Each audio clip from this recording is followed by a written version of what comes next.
If you pay attention and watch my row during service, you'll often see something a little strange. During a song, me or Timothy will move forward, reach down, and pick something up off the floor. You might wonder what we're doing. Well, I'm going to let you in on the secret. I am somewhat OCD.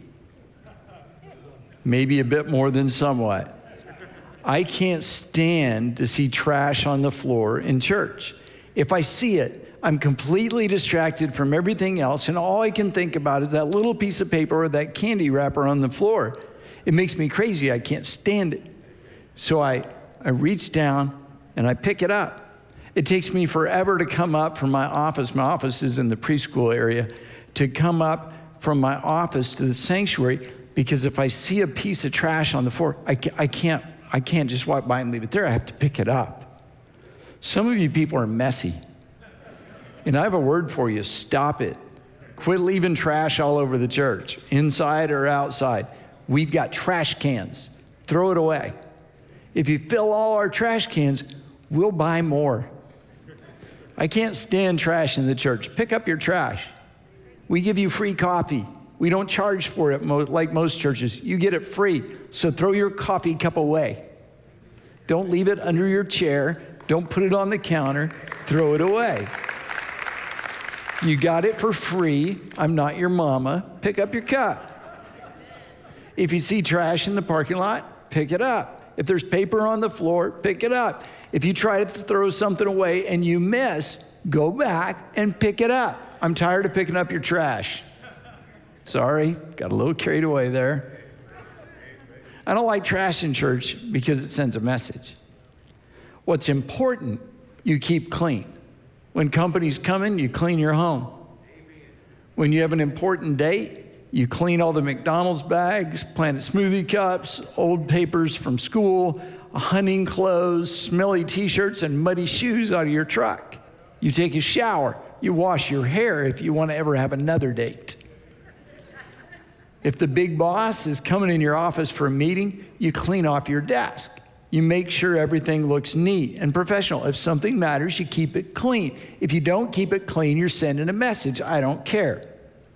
Well, I don't want junk or trash to distract people from the message that God loves them and has a plan for their lives, that God forgives them, that no matter what they've done, they qualify for his love. They matter to God, they matter to us.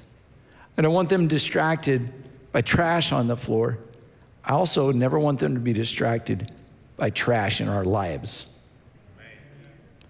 There's way too much trash in the church today. And the reason many unchurched people want nothing to do with the church is because church people don't act different. There's way too much trash in our habits. There's way too much trash in our words. There's way too much trash in how we talk about and treat others. There's way too much trash in our lives. I believe God would say to us today, take out the trash. There's no place for it in your life. You're my child. Act like it. Live different than other people. Get the garbage out of your life. Now you say, now Pastor Rod, last week you said not to talk about opinions. Now you're just giving opinions. Not so fast. Let me show you some scripture. 1 Thessalonians chapter 5. Throw out anything tainted with evil. Not just anything evil, anything tainted by evil, if it even looks evil, get rid of it. Ephesians chapter 4. Since then, we do not have the excuse of ignorance. Everything, and I do mean everything connected with that old way of life has to go. It's rotten through and through. Get rid of it. And then take on an entirely new way of life, a God-fashioned life, a life renewed from the inside and working itself in your conduct as God accurately reproduces his character in you.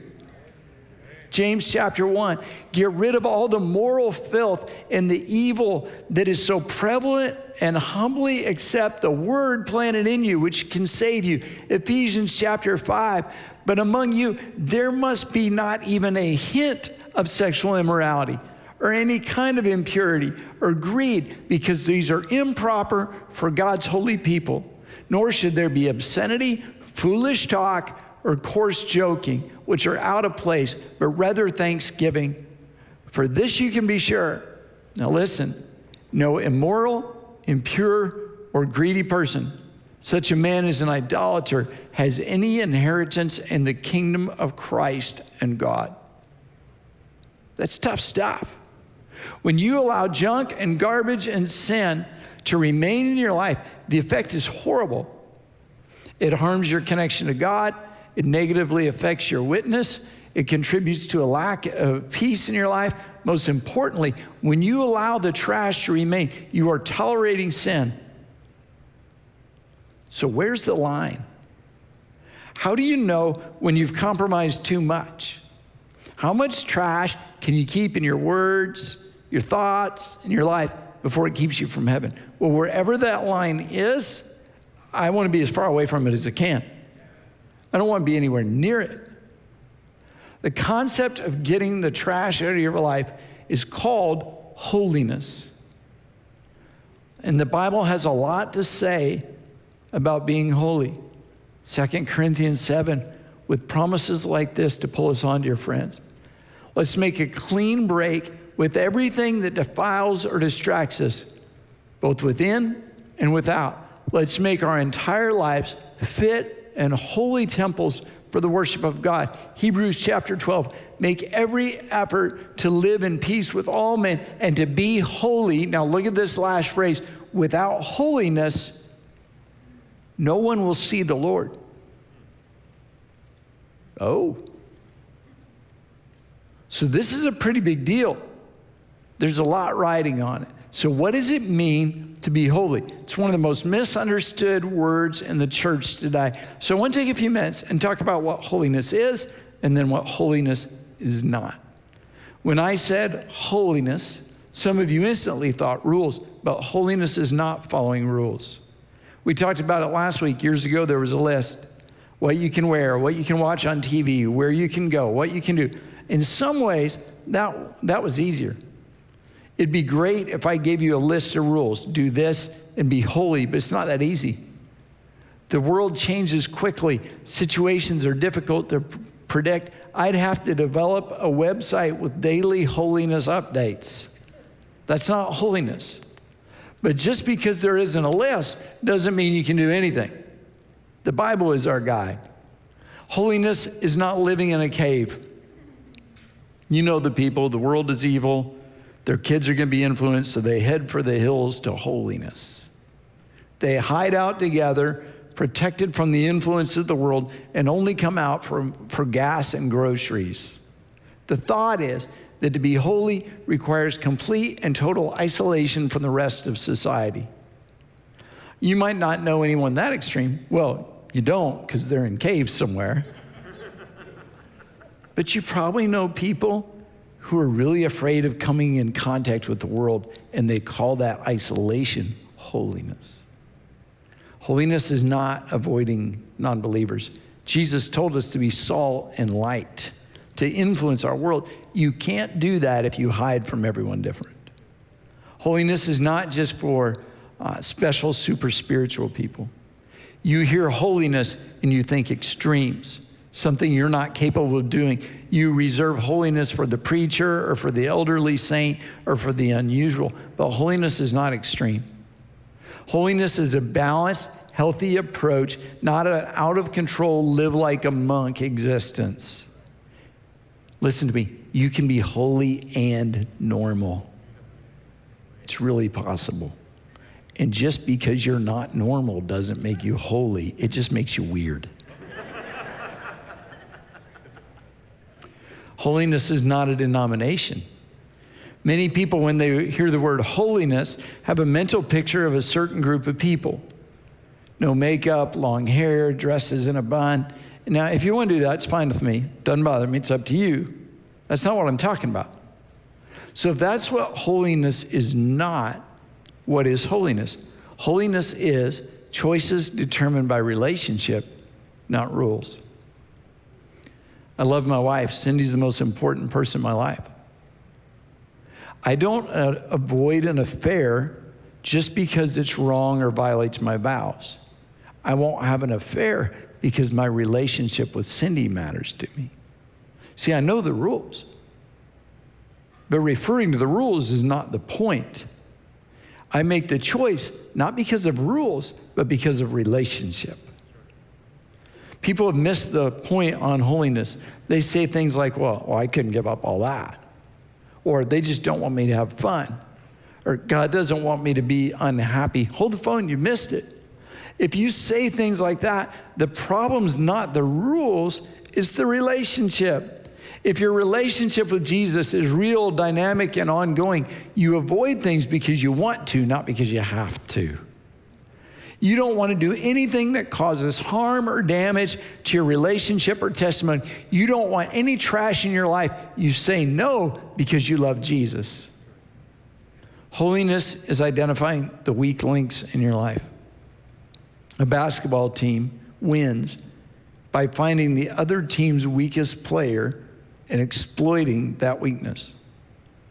If you improve the weakest player, you improve the team. Holiness works the same way. Holiness says, what part of my life and testimony is the weakest link in my relationship with Jesus? The person who wants to be holy is always working on something in their life. They're constantly working on the weak link. Holiness says, I want to know what that area is so I can dedicate it to Jesus and improve. And when I get that one improved, I'm going to start on the next one. So what's your weakest link? Is it lust? Is it a lack of commitment? Is it lying? Is it stealing? Is it unethical business dealings? Is it what you say, what you watch, where you go? Is it gossip or other conversation that isn't pleasing to God? And you say, well, I'm just from the South. Well, being from the South doesn't make gossip okay. Is it dependence on alcohol or another substance in order to deal with life's pressures? Holiness says, I'm going to identify that, and then I'm going to kick that out of my life. I'm going to deal with that. You say, but Pastor Rod, how do I know the area? Come on. You know the area. If you don't, I do. It's denial. Holiness is not relying on someone else to identify the weak points in your life. You know what it is. Have you heard the term refiner's fire? Here's where that comes from. Gold is made pure by heating it and then skimming the impurities off the top. Each time gold is subjected to heat, more impurities rise to the top and are removed. Gold is purified by fire. The hotter the fire, the purer the gold. The Holy Spirit is like a refiner's fire, revealing the things in your life that need to change. The more time you spend in the presence of the Lord, the more He identifies those weak links through what we call conviction, which is just a growing sense that there's something that needs to change.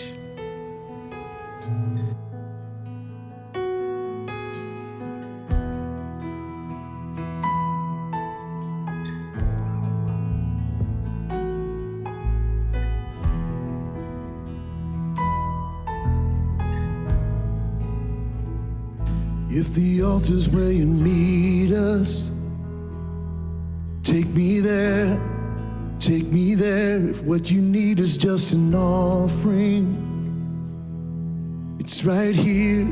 My life is here, and I'll be a living sacrifice for you. You're a fire, a refiner. I wanna be consumed, I wanna be tried by fire. Purified, you take whatever you desire. Lord, here's my life, I wanna be tried by fire. Purified, you take whatever you desire. Lord, here's my life. If your glory wants to come in, let it fall. We want it all. Your fire is consuming. Fill this place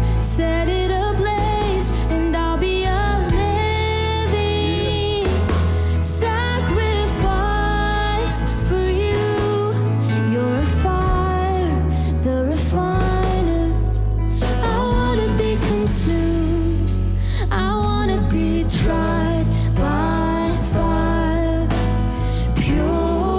purified. You take whatever you desire. Oh Lord, here's my life. I want to be tried by fire, purified. You take whatever you desire. Oh Lord, here's my life. Clean my hands, purify my heart.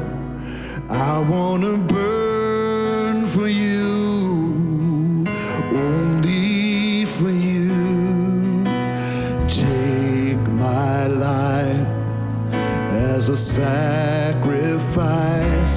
I want to burn for you, only for you. Clean my hands, Lord. Clean my hands, Purify us, Lord. purify my heart. I want to burn for you. I want to burn for you, Jesus. Only for you. Oh, take my life. Take my Take my life life, Lord. as a sacrifice. You can have it all, Jesus. I wanna burn for you. Only for you.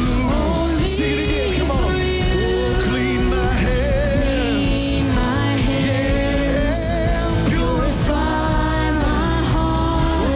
I wanna burn for I you. want to burn for you, Lord. Only for you. Yeah, Take my life as a sacrifice. I wanna burn for you. Jesus. Only for you. You're a fire, the refiner. I wanna be consumed. You're a fire, the refiner. I wanna be consumed. You're a fire, the refiner. I wanna be consumed. I wanna be tried by fire, purified. You take whatever you desire. Oh Lord, here's my life. I wanna be tried by fire, purified. You take whatever you desire. Oh Lord, here's my life.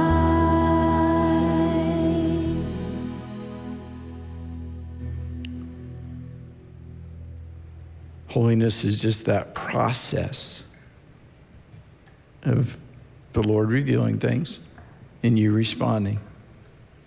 Holiness is living in the world, but not acting like the world. Holiness is living out your relationship, convictions, and beliefs in the context of your daily life at work, at school, at the store. Holiness is not something you check at the door when you leave church. Holiness is allowing your relationship with Jesus to affect the way you live in every situation. Holiness is making right choices for right reasons. Last week, we talked about how to make choices in life's gray areas. If you missed that, go back and listen to it. I gave you a list of questions to work through. Holiness is a struggle. Being holy doesn't mean that you're free of wrong thoughts and desires. You're human. You're going to be tempted. Everyone is. Even the most holy, spiritual, godly person you know deals with temptation. When you're tempted to respond to anger with anger of your own, that is a normal human reaction. When you're tempted to sin, when you have a lustful thought, when you desire what you know is wrong, that's human. It's a battle. 1 Peter chapter 2 says, "Dear friends, I urge you as aliens and strangers in the world to abstain from sinful desires which war against your soul. Your desires are at war with your soul. Holiness does not mean the desires are non-existent. Instead, holiness wins the war over the desires. Holiness is based on how you respond to temptation and desire. Live such godly lives among the pagans that though they accuse you of doing wrong, they may see your good deeds and glorify God on the day he visits us. Holiness is not weird, it's attractive. Living differently draws people's attention to the God who is active and working in your life. They will see you walking away when the conversation turns vulgar or insulting.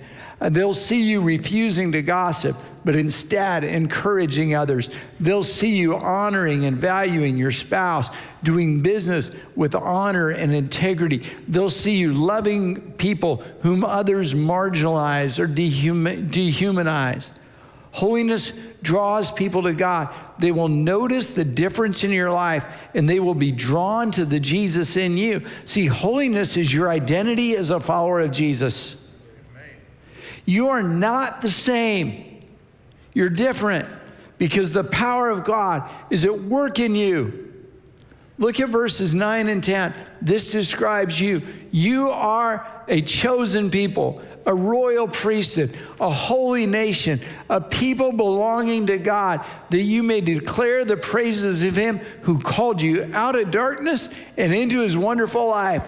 Once you were not a people, but now you are the people of God. Once you'd not received mercy, but now you have received mercy. You belong to God, so act like it. Amen. Now I want to give you an important balance point. Your mindset, heart position, and goal should be holiness. Doing right things for right reasons out of love for Jesus and because of his power at work within you. Your pursuit is holiness. Your attitude towards others should be grace, forgiveness, and patience as they learn what it means to follow Jesus and to live a holy life. Holiness is not instant. Wouldn't that be awesome if it was? If we could all just say a little prayer and we're holy? No, it's a lifelong pursuit. It's a journey. As you grow in relationship with Jesus, he will continue to reveal actions, words, and attitudes that need to change. If you're married, you can identify this because when you first got married, you made a million mistakes. People who are newer to relationship with Jesus, they're working on different things than you. You've had the benefit of years of following Jesus, years of the holiness journey. They're just starting. Be grace-filled and patient with God's process in their life. I want you to imagine that I can get the marker off the deal. This is their life, fairly straight line. All their hurts, sins, sorrows, victories, dreams, the desperate cries of their heart, everything about them, past, present, and future, is represented by this line. God sees and knows all of it, and he loves them so much, he sent his son to die for them while they were still a sinner. But this tiny little segment is all you can see. And you judge them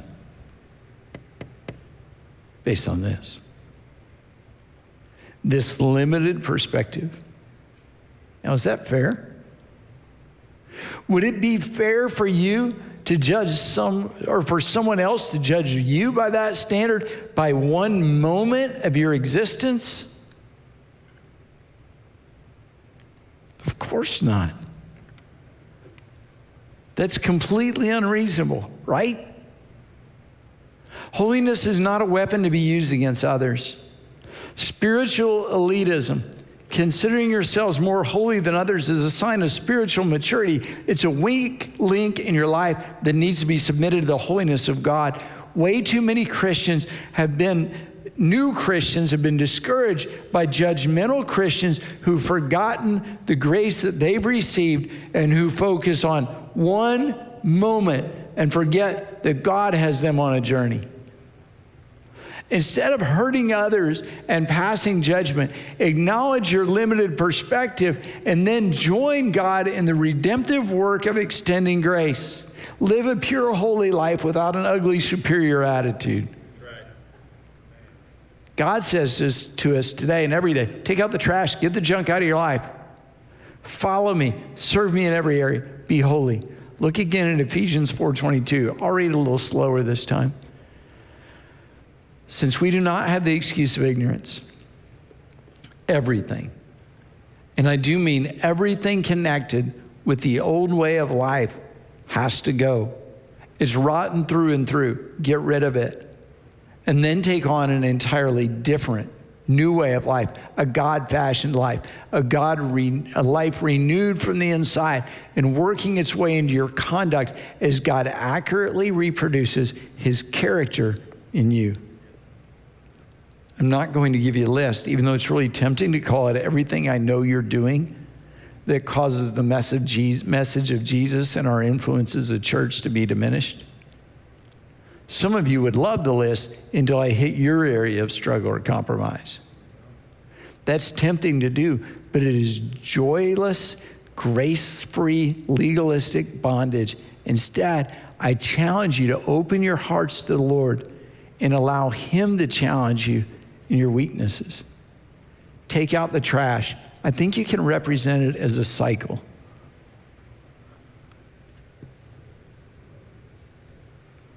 First, the Lord reveals